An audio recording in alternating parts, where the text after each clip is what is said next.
प्रधानमंत्री नरेंद्र मोदी 5 अक्टूबर को आएंगे लखनऊ। बदलते नगरीय परिवेश थीम पर आधारित कार्यक्रम में होंगे शामिल। 5 से 7 अक्टूबर तक होगा आयोजन। जल शक्ति मंत्री डॉक्टर महेंद्र सिंह का जौनपुर दौरा। विभागीय अधिकारियों के साथ करेंगे समीक्षा बैठक।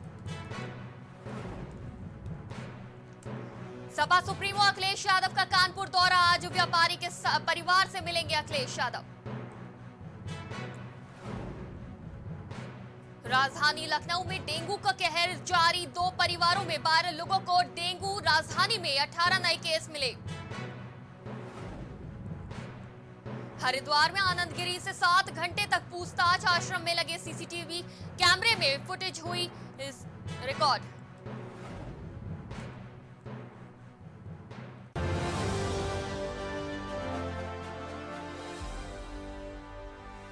नमस्कार, आपके साथ मैं हूं शिखा मेहरोत्रा। प्राइम टीवी देख रहे हैं आप। शुरुआत करते हैं उत्तर प्रदेश की खबरों से।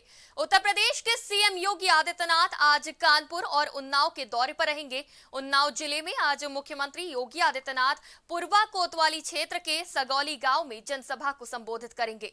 इसके अलावा मुख्यमंत्री 24 करोड़ की विकास की योजनाओं का शिलान्यास और 55 करोड़ की योजनाओं का लोकार्पण कर उन्नाव की जनता को समर्पित करेंगे।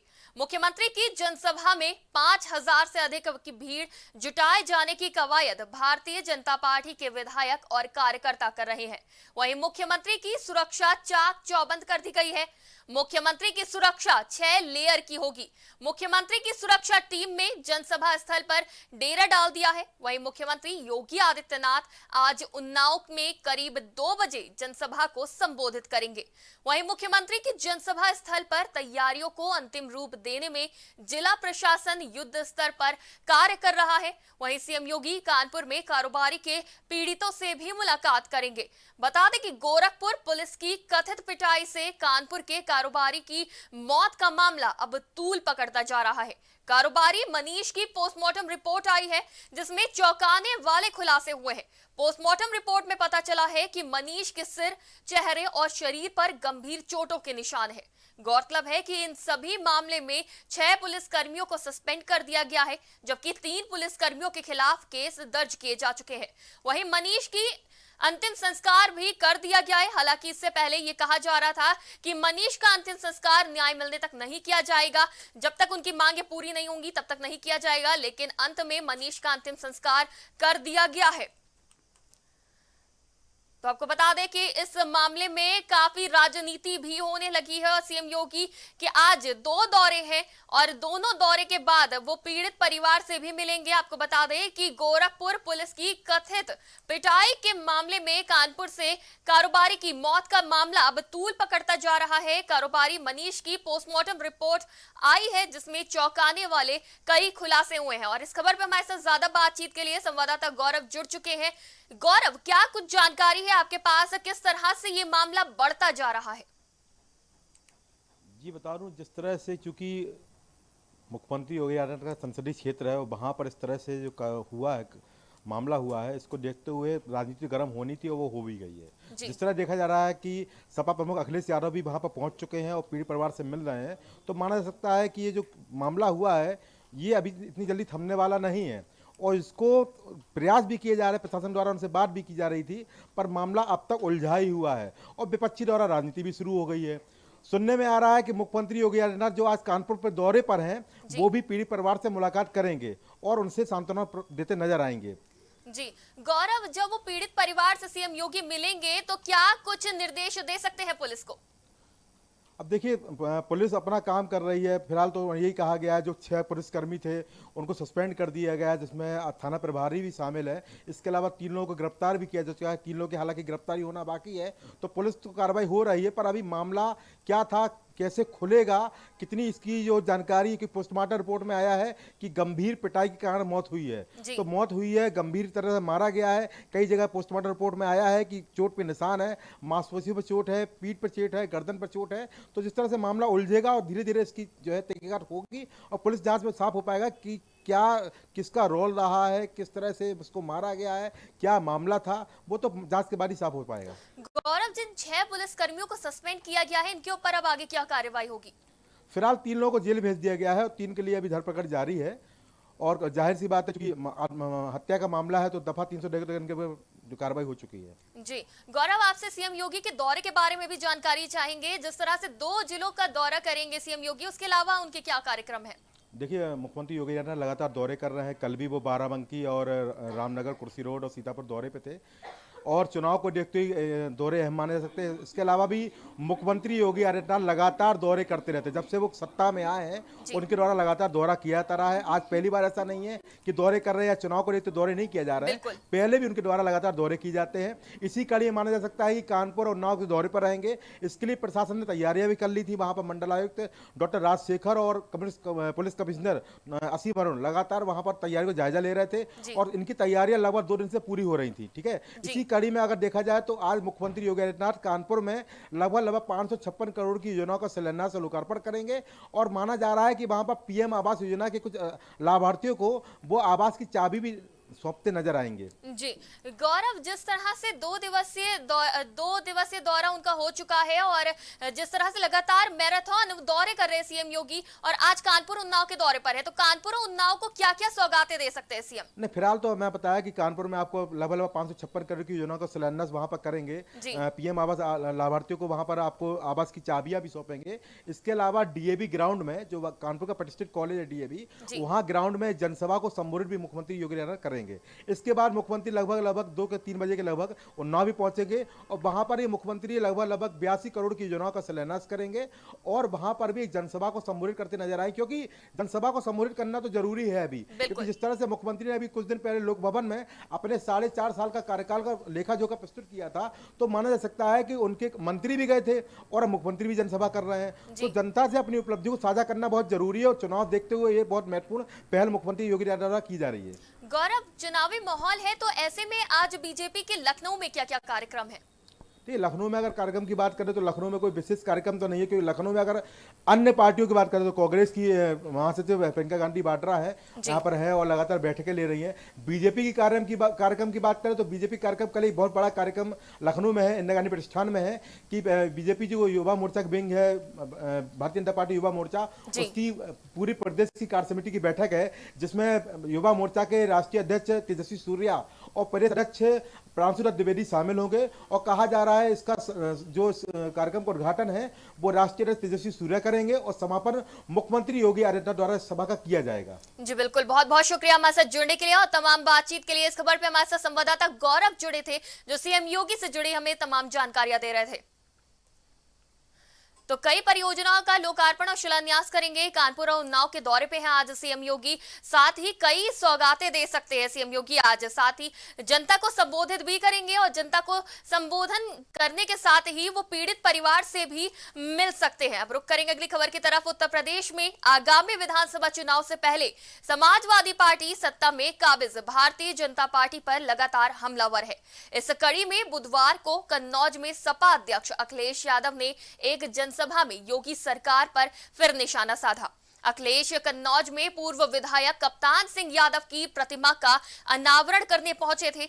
वहीं शिवपाल यादव के द्वारा अखिलेश यादव को अल्टीमेटम देने के मामले में अखिलेश का बयान सभी को हैरान करने वाला है।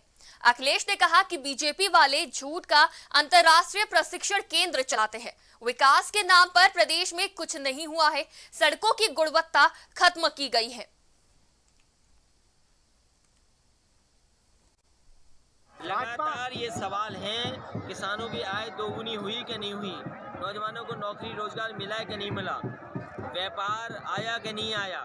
बताइए, व्यापार के नाम पर अमेरिका की झूठी फैक्ट्री ले आए अपने एडवर्टाइजमेंट में। सर, नेताजी का ये संसदीय क्षेत्र है, नेताजी का ये कर्मभूमि भी रही है। यहाँ पर आलू किसानों की स्थिति बड़ा खराब है, आलू फेंकने की कगार पर है। समाजवादी सरकार बनाओ, किसानों को सुविधा मिलेगी, तभी खुशहाली आएगी। चाचा शिवपाल सिंह से गठबंधन होगा क्या? उन्होंने पूछा है कि जल्दी सभी क्षेत्रीय दल, छोटे दलों से बातचीत हो रही है कि सभी छोटे दल और क्षेत्रीय दलों को कोशिश करेगी पार्टी। चाचा का कहना है जल्दी ऐलान कर दिया जाए।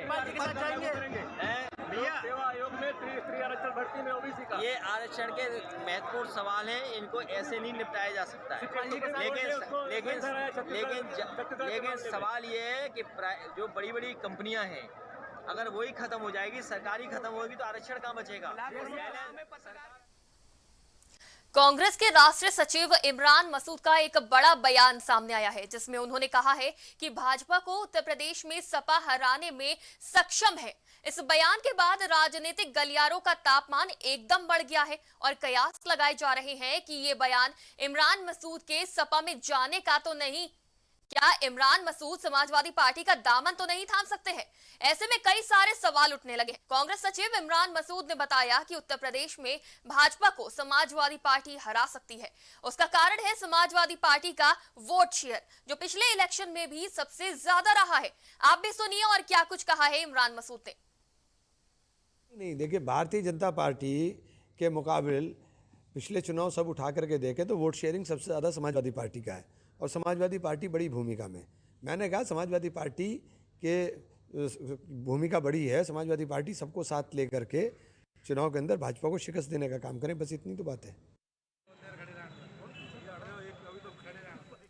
तो कांग्रेस के राष्ट्रीय सचिव इमरान मसूद के इस बयान के बाद काफी खलबली मच गई है, जिसमें उन्होंने कहा है कि भाजपा को उत्तर प्रदेश में सपा हराने में सक्षम है। इस बयान के बाद राजनीतिक गलियारों का तापमान भी बढ़ गया है और अटकलों का दौर भी शुरू हो गया है। इमरान मसूद के सपा में जाने का तो नहीं इरादा है, इसकी अटकलें लगाई जा रही हैं। यह भी कहा जा रहा है कि इमरान मसूद समाजवादी पार्टी का दामन थाम सकते हैं। तो इस तरह के कई सवाल खड़े हो रहे हैं, कई अटकलें लगाई जा रही हैं और इसमें कई सवाल उठने लगे हैं। कांग्रेस सचिव इमरान मसूद ने बताया है कि उत्तर प्रदेश में भाजपा को समाजवादी पार्टी हरा सकती है। तो जिस तरह से भाजपा को समाजवादी पार्टी हरा सकती है, ये बात उन्होंने उठाई है। वहीं प्रियंका गांधी के नेतृत्व में भी कई सवाल उठाए हैं उन्होंने। इन सभी चीजों को लेकर अटकलें लगाई जा रही हैं कि क्या वो समाजवादी पार्टी का दामन थाम सकते हैं। उसका कारण समाजवादी पार्टी का वोट शेयर करना भी है, जो पिछले इलेक्शन में भी देखने को मिला था। आपको बता दें कि जैसे जैसे चुनावी माहौल बढ़ रहा है, चुनाव के तरफ हम आगे बढ़ रहे हैं, वैसे वैसे ही देखने को मिल रहा है कि जो भी बड़े नेता हैं वो अपनी पार्टियां बदल रहे हैं। गठबंधनों का दौर भी शुरू हो गया है, तो अटकलों का दौर भी शुरू हो चुका है।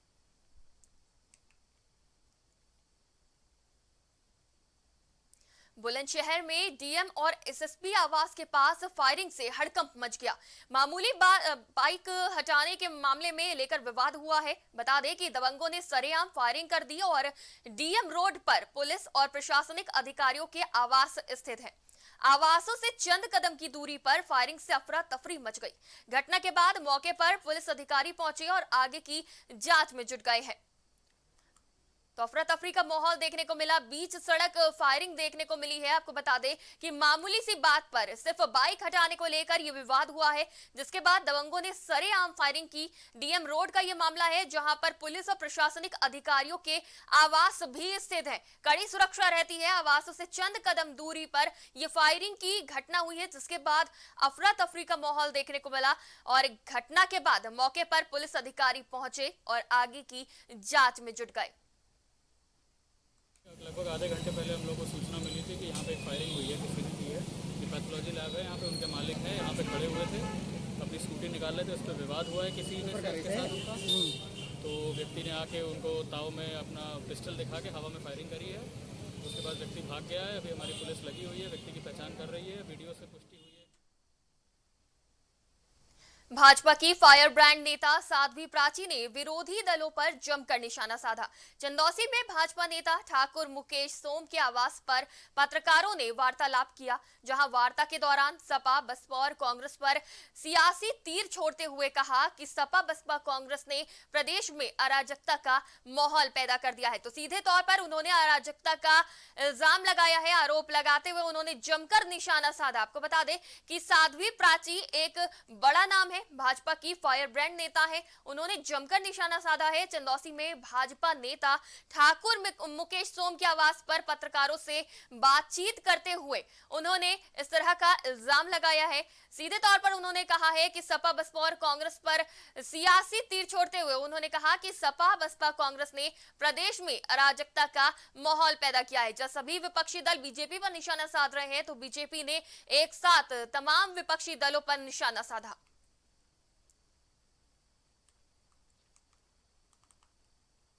कानपुर जिले में प्राइवेट अस्पताल के संचालकों ने दलाल छोड़ रखे हैं जो मरीज और तीमारदारों का खून चूस रहे हैं। मामला कोतवाली अकबरपुर क्षेत्र के जिला अस्पताल का है, जहां तैनात डॉक्टर एम्बुलेंस चालकों के माध्यम से ये काम करवाते हैं। आपको बता दें कि जिसका प्राइवेट अस्पताल है वो जिला अस्पताल से मरीज कैसे लेकर आते हैं, ये पूरी घटना खुलकर सामने आई है। जिला अस्पताल से मरीजों को बरगला कर एम्बुलेंस चालकों के माध्यम से प्राइवेट अस्पताल भेजा जाता है, जिसका ऑडियो भी अब सोशल मीडिया पर वायरल हो रहा है। आपको बता दें कि जिले में सरकारी स्वास्थ्य सेवाएं भगवान भरोसे है। सरकार से मोटी तनख्वाह लेते हैं, लेकिन डॉक्टर सिर्फ मरीजों को रेफर करते रहते हैं।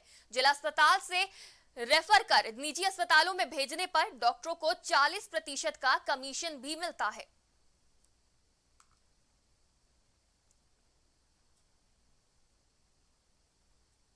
हेलो, कौन? अरे रमजान बोल रहे सर जी। तो रमजान, क्या बात हुई? क्या बात होगी सर जी, राहुल से? फोन नहीं सर जी उठ रहा है, सो रहे हैं लगता। तो ये बात अच्छी नहीं है यार। सर जी हमने तो तुरंत जैसे मतलब वहाँ के यहाँ पे देख रहे थे। अब कितना तुम मुझे ये बताओ रमजान, तुम जानते हो मुझको? जी सर। पुराने ठर्रे पे अगर अब मैं आ गया ना सर जी, हमने मतलब गोपाल से पूछ लो, हमने अटेंडर से भी बात करवा दी। नहीं, गोपाल की बात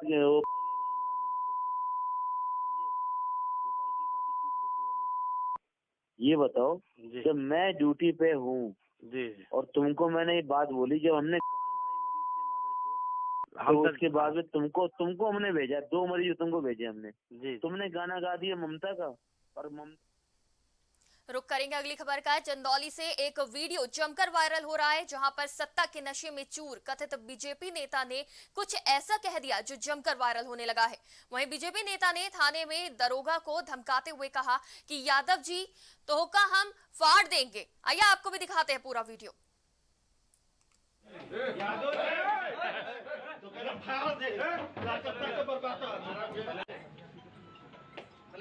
मारा गया है।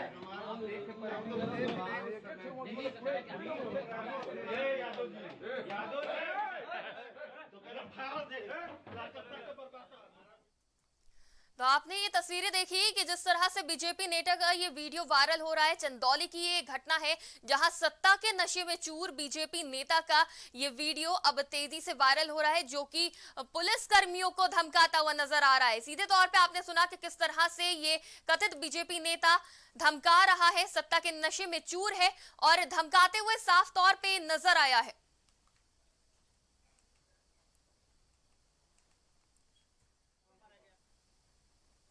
महाराजगंज जनपद की फरेदा और क्राइम ब्रांच की संयुक्त टीम और बदमाशों के बीच मुठभेड़ हो गई।